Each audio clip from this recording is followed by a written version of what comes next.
Vous rêvez d'un projet immobilier à votre image? Une maison ou un appartement à rénover peut être l'opportunité idéale pour mêler économie et créativité.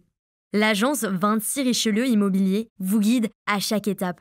Nous sélectionnons les biens les plus prometteurs et coordonnons votre projet avec des experts en rénovation pour une expérience sans stress et des résultats impeccables. Ne laissez pas vos rêves d'espace idéal attendre. Contactez dès maintenant 26 Richelieu Immobilier au 01 40 26 04 27 ou par mail contact@richelieuimmobilier.com.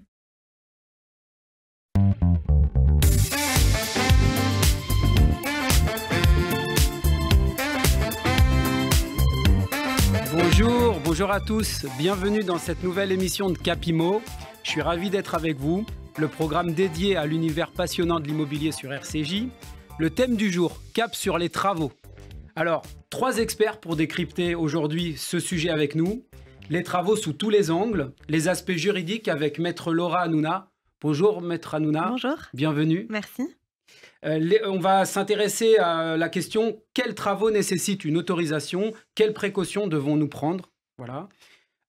Avec également notre expert Olivier Renoux. Bonjour. Bonjour Olivier. Bonjour. Donc, qui travaille au sein de l'agence 26 Richelieu Immobilier. Oui, tout à fait. Donc, avec vous, on va s'intéresser à l'impact des travaux sur la valeur du bien. Ok. On va se poser la question, est-ce que les travaux apportent une réelle plus-value immobilière? Et enfin, bienvenue à Oleg Payoul. Bonjour Oleg, bienvenue donc pour les réalités du chantier avec un entrepreneur. Oui. Donc Oleg, vous êtes entrepreneur, créateur de l'entreprise Rénov France, oui, c'est bien ça. Donc des chantiers partout en France, Île-de-France, mais aussi en province. Oui. Et avec vous, on va se demander comment éviter les mauvaises surprises et réussir sa rénovation. Merci à tous d'être là.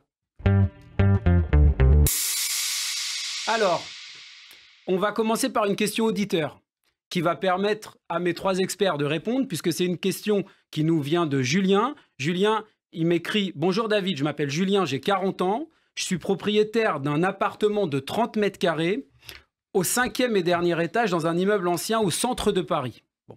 J'aimerais proposer aux copropriétaires de racheter les combles. Comment m'y prendre et est-ce une bonne idée ?»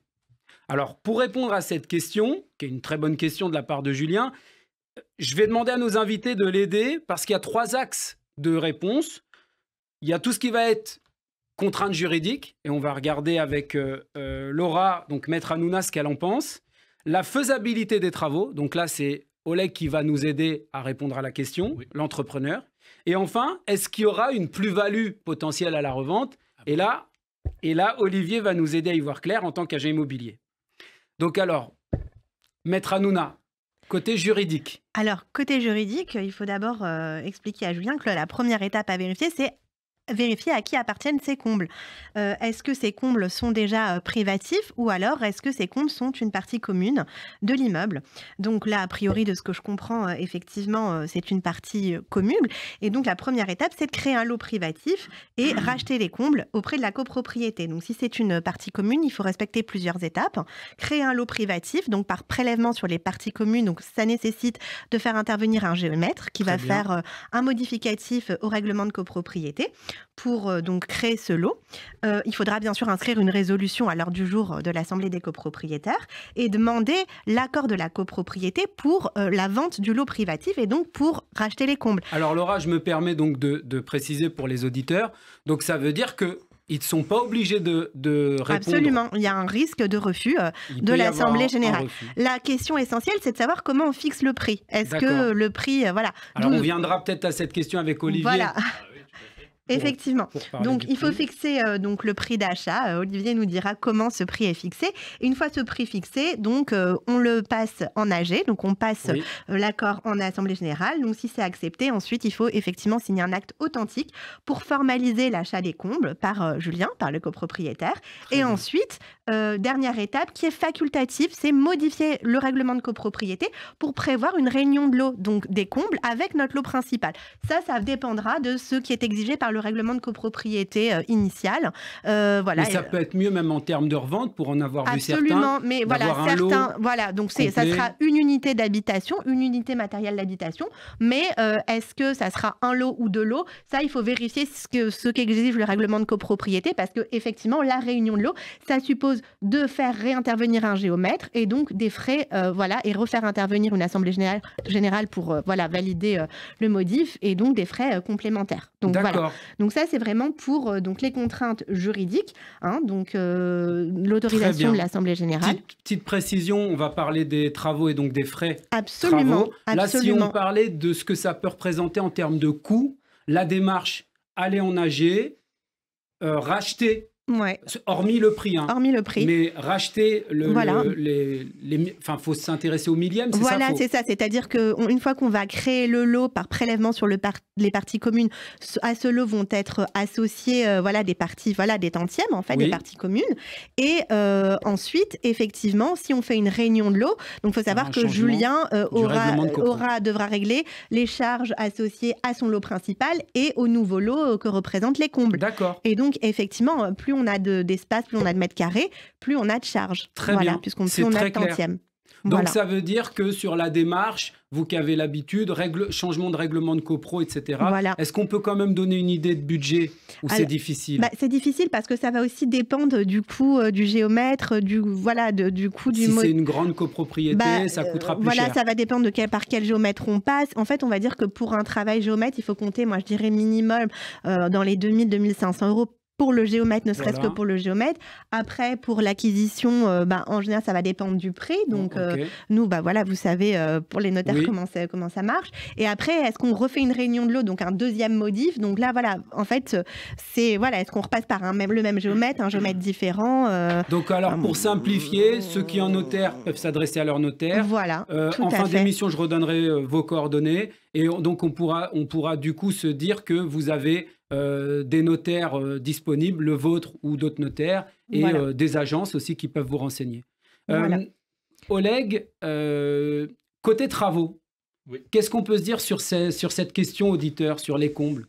Est-ce qu'il y a des règles? Est-ce qu'on peut se donner quand même des grandes tendances de coûts ou au moins des points de vigilance? Tout à fait, tout à le début, donc il faut bien vérifier est-ce qu'à la fin des travaux, on a un hauteur sous plafond au niveau des fêtages minimum 1,80 m, que l'habitation va être confortable pour tout le monde.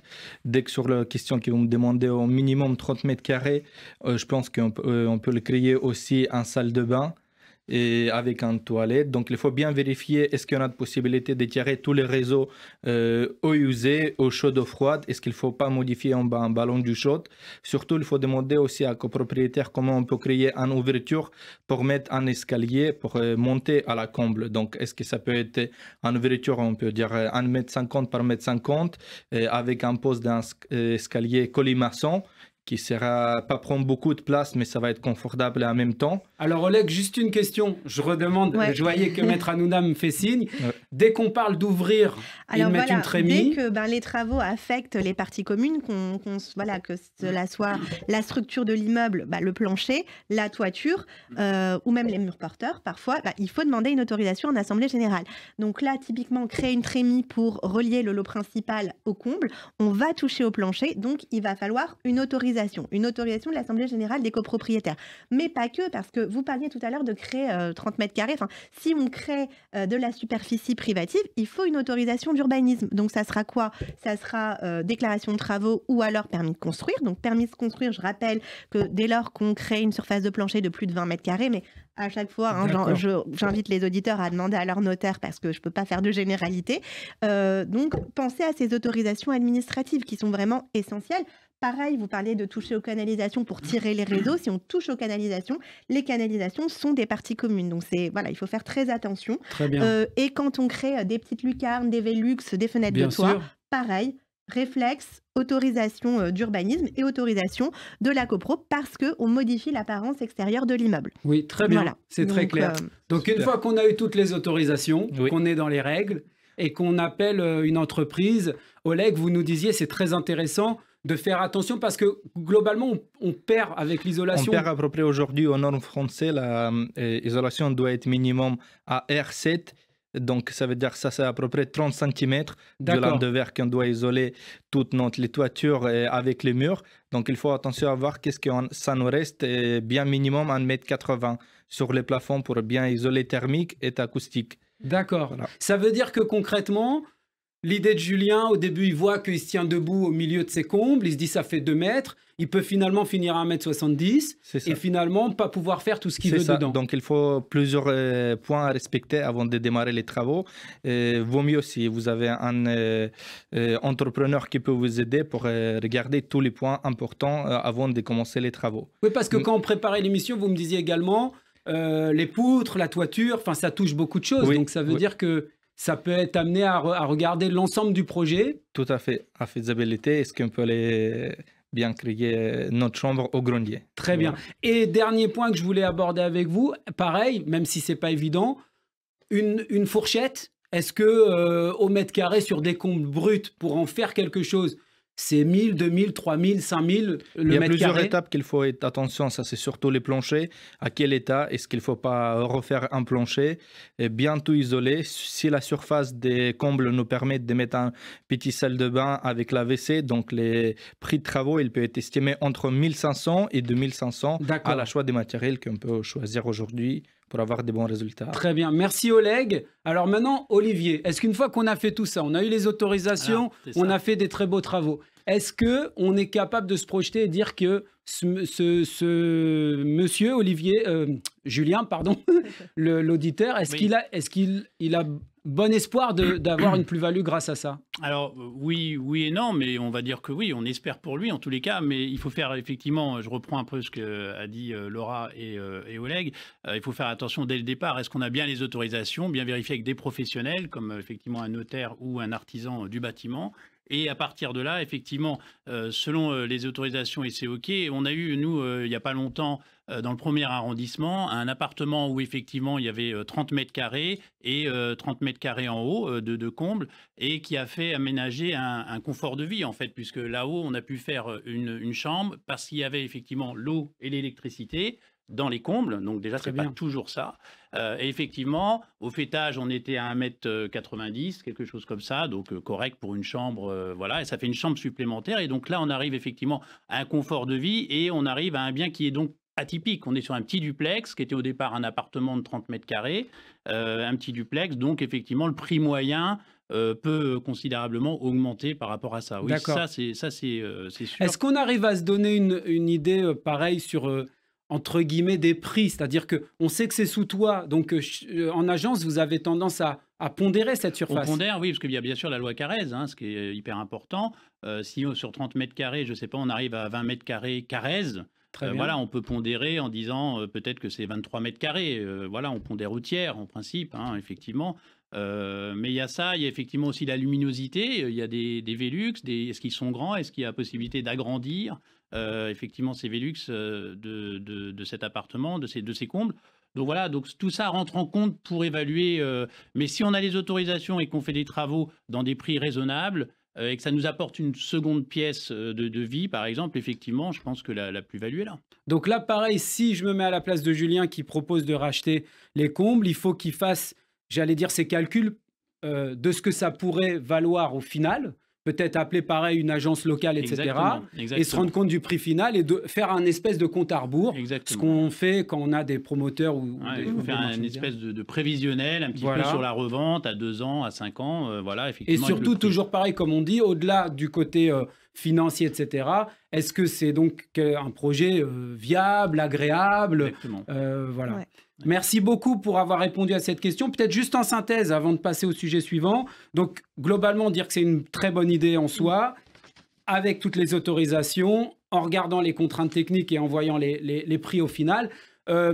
Important, ça peut être des provinciaux qui nous écoutent. Oui. Rapporter le prix au mètre carré travaux au prix au mètre carré payé dans certaines villes. Parce qu'on prend des exemples parisiens où le prix avoisine les 10 000 € le mètre carré. Donc, mettre 2 ou 3 000 € pour aménager et gagner de la surface, c'est très sympa. On a des endroits en France où si le prix au mètre carré est bas, il faut vraiment faire attention et pas se lancer sans avoir fait ses calculs. Merci. Alors, maintenant des questions pour Laura. Oui. Alors Laura, dans les questions que beaucoup d'auditeurs se sont posées quand on a annoncé un sujet sur les travaux, on m'a demandé justement, en copropriété, quels sont finalement les droits et les devoirs d'un propriétaire lorsqu'on fait des travaux. D'accord. Déjà, il faut savoir, faut distinguer entre les travaux qu'on peut réaliser dans son appartement et ceux qu'on ne peut pas. Donc, on est libre d'effectuer des travaux à l'intérieur de notre lot privatif tant que ces travaux ne portent pas atteinte aux parties communes, à la structure de l'immeuble et aux droits, bien sûr, des autres copropriétaires, tout ce qui est bruit excessif, nuisance.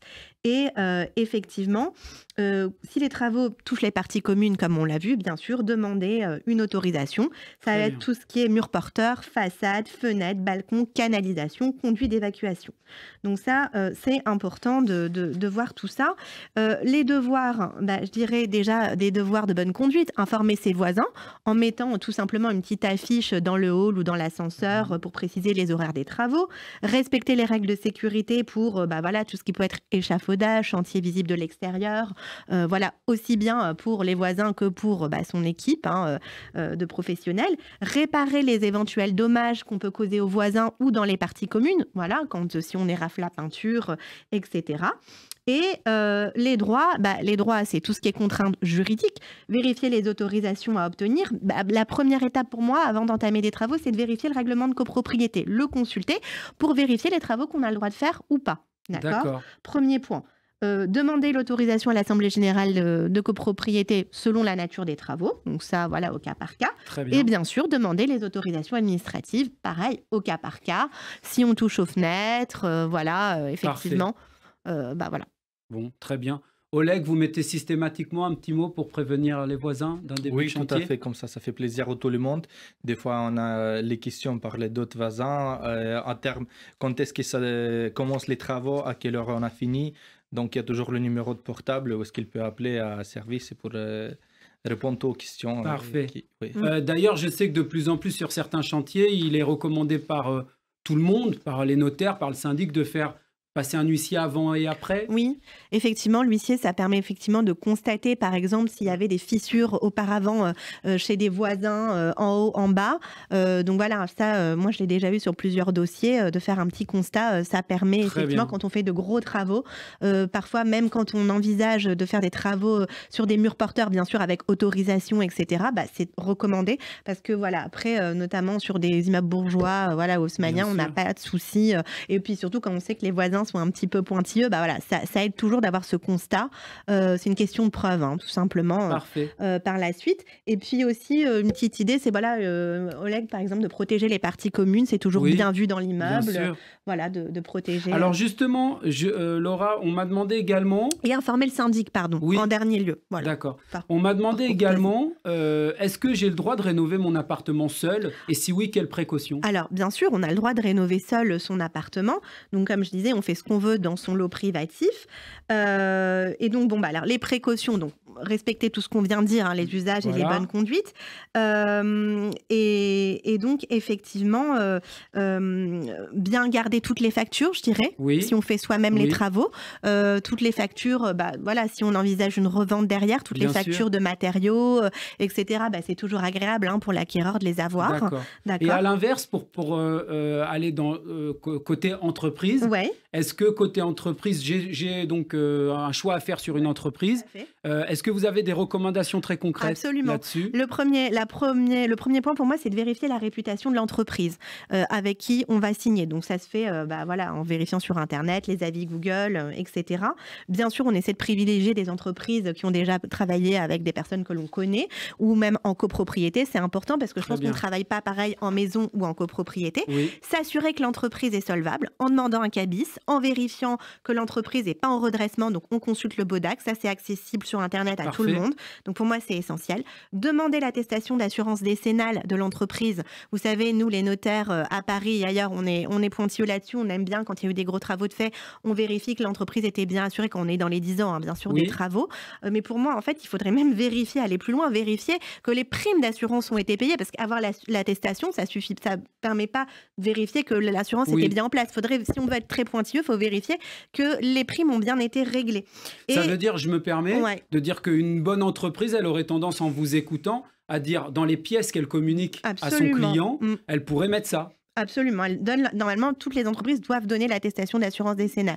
Et si elles ne vous la donnent pas, moi, je vous conseille de ne pas prendre l'entreprise. Alors, point important, je me permets de rebondir là-dessus. Ces collègues m'avaient dit, vous avez souvent des personnes qui vous encouragez à ce qu'ils voient vos autres chantiers, par exemple, aussi. Oui, tout à fait. Qui visitent ce que vous êtes en train de faire. Oui. Ça, c'est la vérification de la réputation. D'accord. En temps réel, qu'on peut voir comment travaille l'entreprise.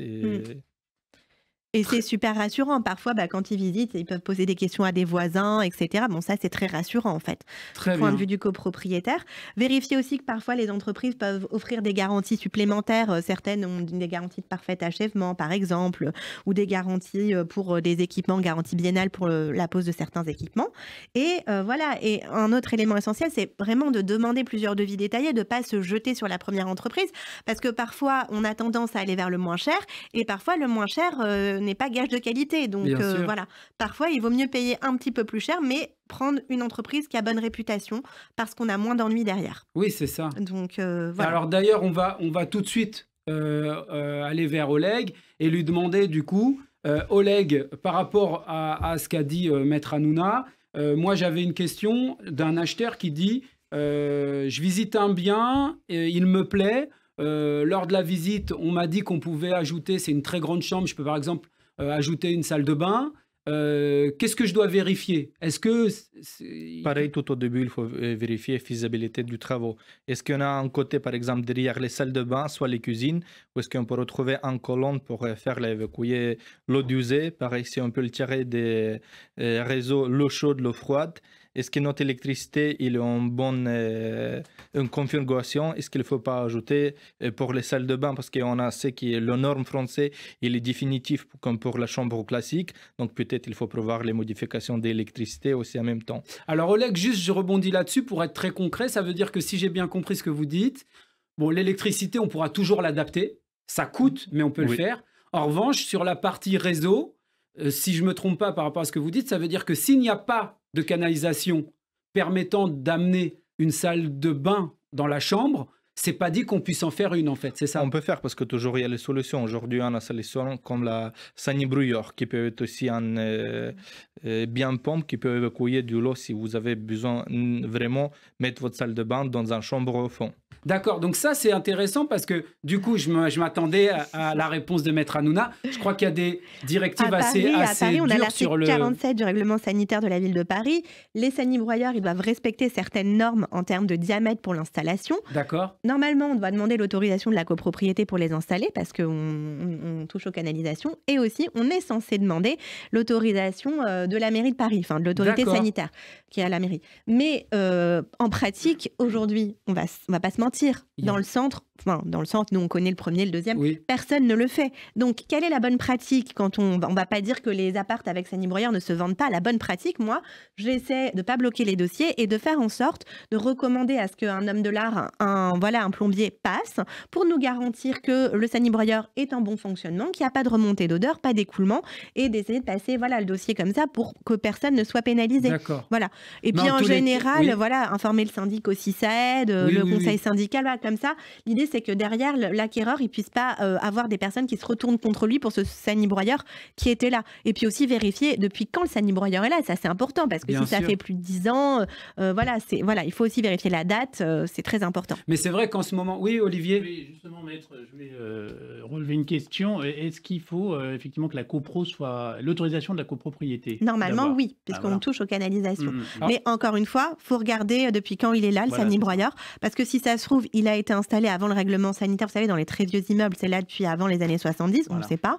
Et s'il est récent, mais en tout cas, en général, les copropriétaires qui installent les sanibroyeurs ont à un moment donné informé soit leur conseil syndical, soit le syndic. Donc voilà, l'idée c'est Très toujours se ménager des preuves pour pas que ça puisse retourner contre nous derrière, quoi. Alors justement, je me tourne vers Olivier parce que sur cette question, on va rester côté acheteur, hein, Oui, si oui. vous voulez bien. Côté acheteur, est-ce que c'est une bonne affaire finalement d'acheter un bien avec travaux? Alors, ça peut être une très bonne affaire, comme une affaire compliquée. En fait, je reprends un entretien avec Maître Hanouna et Oleg. En fait, effectivement, les autorisations. Il faut faire attention à avoir les autorisations. Et puis, de voir, évidemment, que un des avantages, inconvénients, un des avantages, effectivement, on achète moins cher. Mais l'idée, c'est avant tout de faire une estimation, un devis, avec Oleg, par exemple, effectivement, pour voir la faisabilité des travaux et le coût éventuel globalement. Voilà, ça c'est effectivement, on achète moins cher. Donc sur la revente, on peut imaginer avec des bons travaux qu'on revendra plus cher, première chose. Effectivement, après, un deuxième avantage qui, lui, n'est pas un avantage de coût, de plus-value, c'est un avantage de confort, d'aménagement. On peut se rendre un très bel appartement, le mettre tout en plateau et le faire vraiment à sa guise, et donc effectivement avoir son appartement avec un confort de vie. Au lieu de récupérer une décoration qui n'était pas forcément la nôtre, etc., se dire que finalement, on fait à son goût. Exactement. Donc on fait selon ses besoins. C'est aussi souvent, plus qu'on croit, c'est souvent aussi la demande, la motivation des acheteurs en disant je voudrais vraiment me faire, je sais pas moi, un loft, voilà, où là il y avait 4 pièces, on coupe tout, on enlève les, voilà. Donc il y a ça, et puis bien sûr la plus-value après travaux, effectivement, souvent, effectivement plus-value, et heureusement. Voilà. L'inconvénient, c'est le coût des travaux. Est-ce que c'est bien un rapport au devis de départ, le temps, parce que qu'est-ce qu'on fait pendant les travaux? On habite dans l'appartement, on habite à côté. Oui, ça c'est vrai que c'est important. On n'en parle pas assez, mais le temps. Le temps, c'est-à-dire que s'il y a une rénovation lourde et longue, vous devez avoir pendant un moment un crédit qui tourne, un autre ou un loyer. Voilà, est-ce qu'il y a un prêt relais, etc. Voilà, il y a peut-être un prêt relais, il y a peut-être voilà. Donc ça c'est les inconvénients, mais si on gère bien les avantages, je pense qu'il y a beaucoup d'avantages. Oui, tout à fait. Très bien. Et alors, côté vendeur, moi, je vais pareil essayer de rebondir entre Oleg, partie travaux, et Olivier, côté immobilier, valeur immobilière. Donc, Oleg, on a eu bien sûr le sujet de début d'année d'un propriétaire d'un appartement classé en G, donc avec un mauvais DPE. Alors, ça a été vraiment le sujet de la rentrée en janvier parce que c'était plus louable. Maître Hanouna nous confirmera, mais c'est-à-dire qu'il y a beaucoup de préoccupations autour de ça. Si pareil, je vous dis, est-ce que ça coûte cher d'isoler un appartement qui est en G? Il y a certaines normes, je crois. Oui, il y en a certaines normes il a commencé à partir de 2025. Par exemple, les murs extérieurs, il doit être bien isolé avec une résistance thermique 3,7. Ça veut dire qu'aujourd'hui, on est obligé de mettre un lin de verre qui va avoir une épaisseur entre les 12 et 14 cm, qui va réduire un peu les pièces. Donc, ces travaux, le fourchette, les main-d'œuvre avec la matériel, il peut coûter aujourd'hui entre les 60 et 90 euros. Donc, le mètre carré. Oui, le mètre carré. Donc, appartement aujourd'hui classique, qu'on prend le 2 pièces et on va compter tous les murs extérieurs, il va avoir à peu près 70 mètres carrés. Donc, il faut 70 mètres carrés. Et ça fait 7 000 euros. Oui, 7 000 euros. Et ça va le prendre à peu près 2-3 semaines en tout avec la finition. Alors, on est bien d'accord quand vous dites mur extérieur, c'est les murs qui donnent sur l'extérieur qui méritent d'être isolés. Oui. Ça veut dire que par rapport à ça, en fait, ce qu'il faut dire aux personnes qui achètent des appartements en G, c'est qu'au-delà du prix des travaux, ils vont perdre des mètres carrés. Oui. Donc, au prix du mètre carré, pareil, c'est à additionner. Quelque part, on aura un appartement mieux classé, mais qui aura perdu potentiellement un certain nombre de mètres carrés. Et en plus, on doit mettre aussi aujourd'hui la VMC, qui peut être simple flux ou double flux. Par exemple, les simples flux, ça va coûter 600 euros pour poste 300 euros. Le double flux, il peut coûter entre le 2 et 4 000. Et aussi, c'est très important d'échanger tous les radiateurs. Il y a aussi les bas de gamme, qu'on s'appelle, il peut coûter par exemple 120 euros avec un poste 100 euros, et un peu haut de gamme qui coûte à partir de 300 euros avec un poste de 300 D'accord, donc c'est un budget vraiment à prendre en compte en globalité. Oui. Mais d'ailleurs, on peut gagner avec ce budget sur l'économie d'énergie. Oui, d'énergie à notre facture fin d'année. Oui, parce que là, je parle des propriétaires qui ont des locataires, mais même en propriétaire occupant, c'est un confort pareil à pas négliger. Attention, quand on isole par l'extérieur, il faut des autorisations aussi parfois. Donc, je me permets. Ah oui, c'est-à-dire que là, quand on parlait de mur extérieur, mais on isole à l'intérieur, on perd de la surface. Oui. L'autre solution, c'est d'avoir certains syndics le font maintenant en copropriété, mais on peut aussi parler des maisons individuelles. Donc là, si on est sur l'extérieur, on touche à l'extérieur, donc il y a des autorisations. Parfait. OK. Côté pareil, propriétaire, Olivier, donc du coup, je rebondis là-dessus. Un propriétaire, est-ce qu'il a intérêt à faire des travaux pour mieux vendre? Bah alors, toujours avantage, inconvénient, moi j'aime bien faire la balance des deux. Oui, en général, mais attention, si par exemple on part sur un appartement qui a par exemple plus de 30 ans, et on dit dans le jargon, effectivement, il est dans son jus, quoi, voilà. Et en fait, là, il n'y a pas besoin de faire des travaux, enfin, il vaut mieux pas se lancer dans les travaux pour le vendre, il faut le vendre comme ça. Oui, parce qu'au Ça, prix du vraiment, mètre carré de la rénovation Voilà. totale, et si ça ne plaît pas au prochain, Exactement. vous avez investi du temps, de l'argent, et on ne sait pas si on y retrouve finalement ses billes. Voilà, c'est pas, en tout cas, c'est risqué. On peut le faire, mais c'est risqué. Donc, les appartements à moins de 10 ans, par exemple, qui eux, ont besoin, on peut faire effectivement une première rénovation. Le côté facile et peu coûteux, enfin, c'est Oleg qui nous dira mieux, mais effectivement, c'est le sol et les murs. C'est-à-dire une peinture et refaire les sols parce que bah, ça fait 10 ans que c'est habité et que c'était. Voilà. Et donc, ça fait vraiment tout de suite un côté, une belle rénovation, c'est propre, les gens, voilà, on apprécie visiter un appartement comme ça. Donc là, oui, je pense qu'effectivement, rénovation, c'est important quand on fait ça. Après, l'amélioration réelle, de dire effectivement il manque une salle de bain parce que c'est un 3 pièces, 2 chambres, mais c'est souvent le cas hein, dans des appartements parisiens, encore une fois, où il y a effectivement 3 pièces, mais il n'y a qu'une chambre, il faut en créer une deuxième, ou 2 chambres, il en faut une troisième.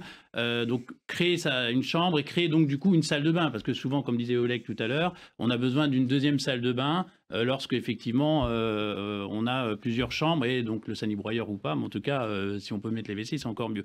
Juste, je me permets là-dessus, Oleg, quand on parle de ça, c'est très dur, mais le coût d'une salle de bain? Le coût d'une salle de bain, aujourd'hui, on a une surface minimale pour créer une salle de bain, ça peut être 3 mètres carrés. Mais après, si ça nous permet de faire plus grand, tant mieux.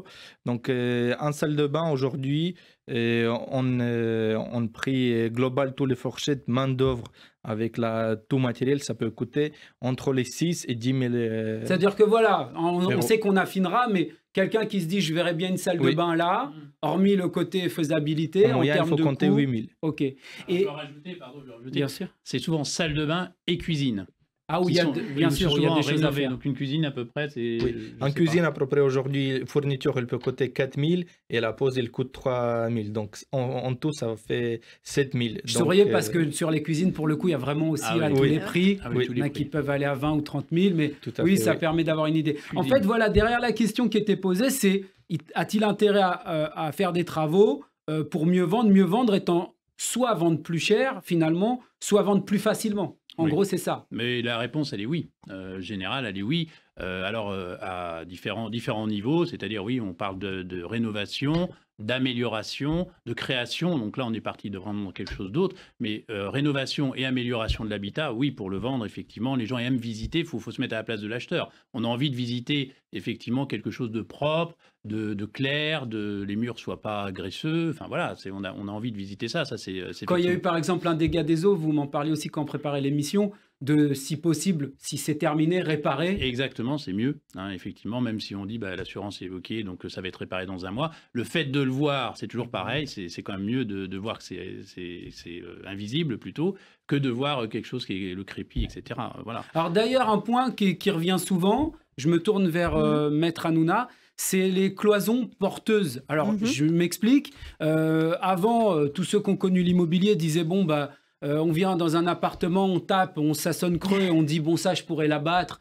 C'est une cloison et j'aurai un super séjour bien plus grand. Et là, ces derniers temps, j'entends que certains syndics disent on touche plus aux cloisons comme ça. Ça a un petit peu évolué. Pourquoi il y a des immeubles qui se sont affaissés à cause de ça? En fait, on parle de cloisons qui sont devenues porteuses, soit parce qu'il y a eu un changement dans la répartition des charges au niveau de l'immeuble, soit la structure de l'immeuble a changé, soit parce qu'on a posé un plancher ou autre, ou alors parce que simplement l'immeuble a vieilli.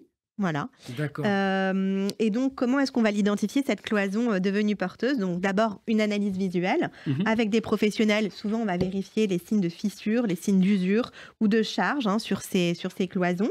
Il faut savoir qu'un mur porteur est particulièrement épais, souvent construit en briques. D'accord. Les cloisons devenues porteuses, dans l'immeuble, il faut regarder où sont ces cloisons. Est-ce que c'est dans l'alignement des autres murs porteurs aux étages inférieurs ou pas? d'accord? Oui, je me permets, ça veut dire que là, certains syndics peuvent fournir les plans par étage, c'est Voilà, ça? alors nous, en tant que notaire, on les demande au notaire détenteur du règlement de propriété initial. On D'accord. va vérifier, souvent les murs porteurs, initialement porteurs, sont plus épais que les autres, d'accord? Mais les cloisons devenues porteuses, elles n'ont pas forcément cet aspect au départ. Et elles deviennent porteuses parce qu'elles ont supporté, elles supportent soit une mezzanine, soit un nouvel équipement, une poutre. Voilà, quand on a par exemple posé des IPN à certains étages, etc. Donc voilà, donc il y a vérifier la localisation, vérifier la sonorité, ça c'est un petit indice, voilà. Oui, Consulter les plans de copropriété et surtout, moi je dis toujours faire appel à un professionnel. Un professionnel, c'est qui? C'est un bureau d'études, attention, ou un architecte qui va engager sa responsabilité, d'accord? Pour vérifier si cette cloison, elle supporte une charge ou pas. c'est-à-dire Voilà. que là, je me tourne pareil vers Oleg et Olivier. C'est vrai que si je prends la première étape, on visite un appartement. Olivier, vous avez certainement des appartements où ça mériterait d'être ouvert Ouais. en termes d'espace. Mhm. Derrière ça, Oleg qui a l'habitude de venir dans ce type d'appartement, par rapport à ce que dit Maître Hanouna, vous avez l'habitude de quoi? De contacter un bureau d'études parce qu'il y a, Oui. il y a un coût, c'est-à-dire de faisabilité de l'IPN. Avec l'expérience, on a pu voir quelle épaisseur, donc ça peut être 7 cm. D'ailleurs, on a pensé que c'est juste un normal cloison, mais qui fait en mâche fer. Mais là, c'est devenu aujourd'hui, entre l'architecte, qu'on s'appelle demi-porteur. Et après de ça, on a Un bureau. essayé de contacter un bureau d'études et après de vérification, on va savoir est-ce qu'on peut bien faire ça, si les travaux sont bien réalisables, parce que des fois, la client absolument, il veut agrandir sa pièce. Donc, on peut faire une estimation avec l'ingénieur et agrandir ses pièces, mais encore, il faut demander la copropriétaire est-ce qu'on a, est-ce qu'on a les droits de mettre IPN et d'autres types de D'accord. constructions pour suspendre les murs. Même pour les cloisons devenues porteuses, il faut une autorisation. C'est Voilà. ça. Parce que effectivement, si quelque chose se passe mal, ça fait des dommages à la structure. On a des responsabilités juridiques et il y a des frais importants derrière. Il faut C'est ça. rembourser. Voilà. Donc tout ça, c'est une question de responsabilité et de coût. Voilà. Moi, je pense qu'il ne faut pas prendre de risques. Bah oui, oui, bien sûr. On est là justement pour évoquer, alors on pourrait en parler encore plusieurs heures. On a fait un joli tour d'horizon. J'espère que les auditeurs y verront beaucoup plus clair sur tous ces aspects-là. Je vous remercie. Alors, je vous dis merci en tant qu'expert sur cette émission. Donc, dans l'ordre, pareil, Maître Hanouna, notaire à Paris. Merci. Oleg Payoul, entrepreneur, Société Rénov France. Merci. Et Olivier Renou de l'agence 26 Richelieu Immobilier. Merci à tous. Je remercie l'équipe d'RCJ. Je redonne le mail de l'émission. Donc, c'est capimo.rcj@gmail.com. Posez-nous vos questions. Et je vous mettrai en lien aussi avec les experts. Et donc, l'émission, elle est disponible en podcast et sur le site de RCJ. Et comme les premières émissions et comme les suivantes, je dédie cette émission à Gilles Taïeb. Merci à tous. Au revoir.